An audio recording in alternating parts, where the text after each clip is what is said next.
চুয়াডাঙ্গার জীবননগরে হাফিজা খাতুন নামের এক নার্সকে গলা কেটে হত্যা করেছে দুর্বৃত্তরা। গতকাল শনিবার রাত 8টার দিকে পৌর এলাকার মা নার্সিং হোম ক্লিনিকে ঘটনা ঘটে।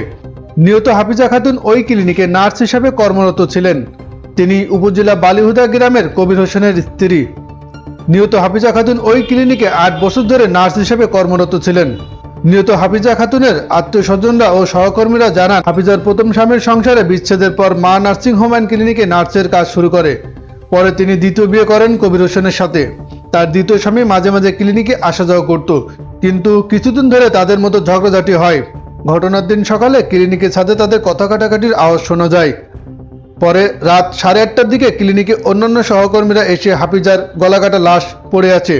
তাৎক্ষণিকভাবে স্থানীয় সহযোগিতায় জীবননগর উপজেলা স্বাস্থ্য কমপ্লেক্স জরুরি বিভাগে নেওয়া হয়। কর্তব্যরত চিকিৎসক ডাক্তার রাকবির হাসান বলেন, হাসপাতালে নেওয়ার আগেই তার মৃত্যু হয়েছে।